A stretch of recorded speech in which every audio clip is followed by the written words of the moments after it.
میرے والد صاحب جب واپس ہوئے تو فرشتے نے کہا کہ تیرے والد کی دعا آسمانوں تک جائے گی اور انشاءاللہ اللہ تعالیٰ اس کو قبول کرے گا، کیونکہ وہ والد کی دعا اپنے بیٹے کے لیے مستجاب ہوتی ہے۔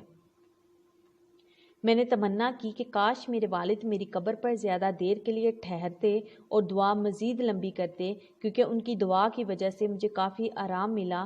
میں نے فرشتے سے پوچھا، کیا میں ایک سوال کر سکتا ہوں؟ اس نے کہا، پوچھو۔ میں نے کہا، جب میں مرا ہوں تب سے لے کے اب تک کتنا عرصہ گزر گیا ہے؟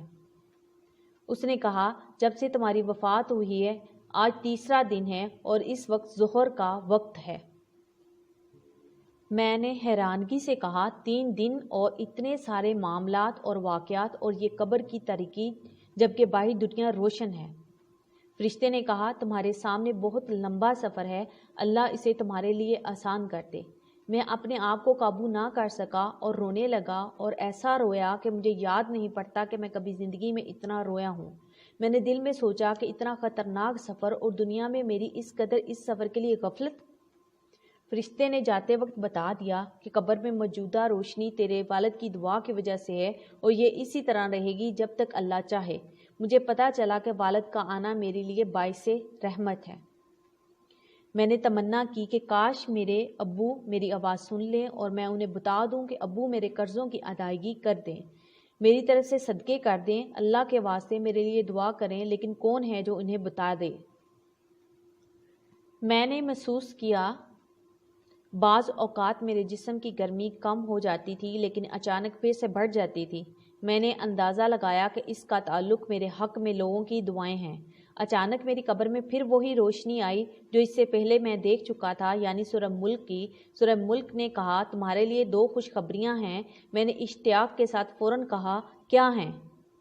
تمہارے دوست نے اللہ کی خاطر تمہارا قرضہ معاف کر دیا ہے۔ میں نے اللہ تعالیٰ کا شکر ادا کیا اور مجھے پتا تھا کہ میری گرمی کم ہو جانے کی وجہ شاید یہی تھی۔ میں نے کہا، دوسری بشارت کیا ہے؟ اس نے کہا، میں نے اللہ سے بہت درخواستیں کی لیکن انسانوں کے حقوق وہ معاف نہیں کرتا۔ البتہ اللہ نے ایک فرشتہ بھیج دیا ہے جو تیرے رشتہ داروں میں سے کسی کو خواب میں آئے گا تاکہ تمہارے قرضے کے متعلق سمجھ جائیں۔ پھر اس نے پوچھا، تمہارے خیال میں کون بہتر ہے، جس کو خواب میں فرشتہ کسی شکل میں آئے اور پھر وہ اس کو سچا سمجھ کر قرضہ کی ادائیگی کرے؟ میں نے اپنی امی کے بارے میں سوچا لیکن پھر سوچا کہ اگر اس نے مجھے خواب میں دیکھا تو رونا شروع کر دے گی اور خواب کی تعبیر نہیں سمجھ سکے گی۔ پھر میں نے تمام رشتہ داروں کے متعلق سوچا اور جو بندہ مجھے بہتر لگا وہ میری بیوی تھی، کیونکہ وہ ہمیشہ خوابوں کا اہتمام کرتی تھی۔ میں نے کہا، میری بیوی اگر مجھے خواب میں دیکھ لے تو ہو سکتا ہے وہ اس کی تعبیر سمجھ جائے۔ سورہ ملک نے کہا، میں متعلقہ فرشتے کو اطلاع دیتی ہوں اور اللہ سے دعا کرتی ہوں کہ وہ آپ کی مشکل آسان کر دے۔ اس کے بعد سورہ ملک چلی گئی اور میری قبر میں بددستور وہ روشنی باقی تھی جو میرے والد کی دعا کی برکت سے آئی تھی، اور میں انتظار کرتا رہا جیسے کہ جیل کے اندر ہوں۔ مجھے ٹائم کا کوئی اندازہ نہیں تھا کیونکہ یہاں گھڑی نہیں تھی، نہ نماز، نہ کھانا، نہ پینا اور نہ کوئی مصروفیات۔ دعائیں مانگنا اور ذکر و اذکار بھی بیکار تھے۔ بعض اوقات لوگوں کے قدموں کی آوازیں سن لیتا تو اندازہ کر لیتا کہ شاید کسی کا جنازہ ہے۔ بعض اوقات لوگوں کے ہنسنے کی آوازیں آ جاتی تھی تو مجھے تعجب ہوتا کہ ان کو اندازہ نہیں ہے کہ ہم کس صورتحال سے دوچار ہیں۔ کافی وقت گزر جانے کے بعد اچانک میرے جسم کی گرمی بڑھنی شروع ہوئی اور میں چیخنے لگا۔ ایسا لگ رہا تھا جیسے میں ایک تندور کے اندر ہوں۔ میرے خوف میں اضافہ ہوتا چلا جا رہا تھا لیکن پھر اچانک گرمی کم ہونی شروع ہوئی، یہاں تک کہ بالکل غائب ہو گئی۔ میں سمجھ نہیں رہا تھا کہ ایسا کیوں ہوتا جا رہا ہے۔ اس کے بعد ایک بار پھر سورہ ملک کی روشنی آ گئی اور مجھے کہا کہ تمہیں مبارک ہو۔ میں نے کہا، وہ کیسے؟ اس نے کہا، خوابوں کا فرشتہ تمہاری بیوی کو خواب میں گیا اور تمہاری بیوی نے خواب میں تمہیں ایک سیڑھی پر چڑھتے دیکھا اور دیکھا کہ 7 سیڑھیاں باقی ہیں، تم پریشان کھڑے ہو اور آگے نہیں چڑھ سکتے۔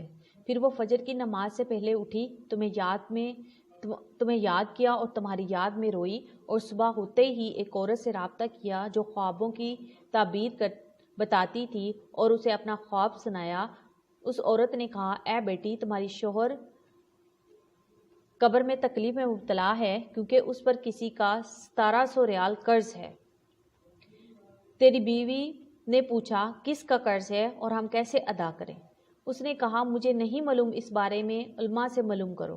پھر تیری بیوی نے ایک شیخ کے اہلیہ سے رابطہ کیا اور اسے ساری بات بتا دی تاکہ وہ شیخ سے جواب پوچھ لے۔ الغرض شیخ نے کہا کہ میت کی طرف سے صدقہ کر دے، ہو سکتا ہے اللہ تعالیٰ اسے قبول کر کے میت کا عذاب ہٹا دے۔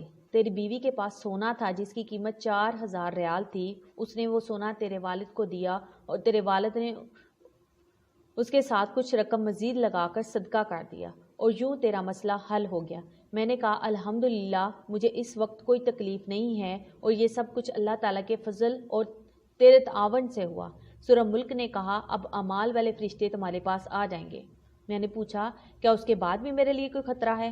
اس نے کہا سفر بہت لمبا ہے، ہو سکتا ہے اس میں کئی سال لگ جائیں، لہٰذا اس کے لیے تیار رہو۔ کئی سال والے جواب نے میری پریشانی میں اضافہ کر دیا۔ سورہ ملک نے کہا بہت سارے لوگ صرف اس وجہ سے قبروں میں عذاب جھیل رہے ہیں کہ وہ بعض باتوں کو معمولی سمجھتے تھے جبکہ اللہ کے نزدیک وہ معمولی نہیں ہیں۔ میں نے کہا مثلاً کون سے اعمال؟ اس نے کہا بہت سارے لوگوں پر قبروں میں اس لیے عذاب ہے کہ وہ پیشاب سے نہیں بچتے تھے اور گندگی کی حالت میں اللہ کے سامنے کھڑے ہوتے تھے۔ اس طرح چغلی، چوری، سود اور یتیموں کا مال، جس کی وجہ سے بہت سارے لوگ عذاب بھگت رہے ہیں۔ پھر اس نے کہا کہ کچھ لوگوں پر عذاب قبر اس لیے ہے تاکہ قیامت آنے سے پہلے ان کا کھاتہ صاف ہو جائے، اور کچھ لوگوں پر قیامت تک عذاب رہے گا، پھر جہنم میں داخل کیے جائیں۔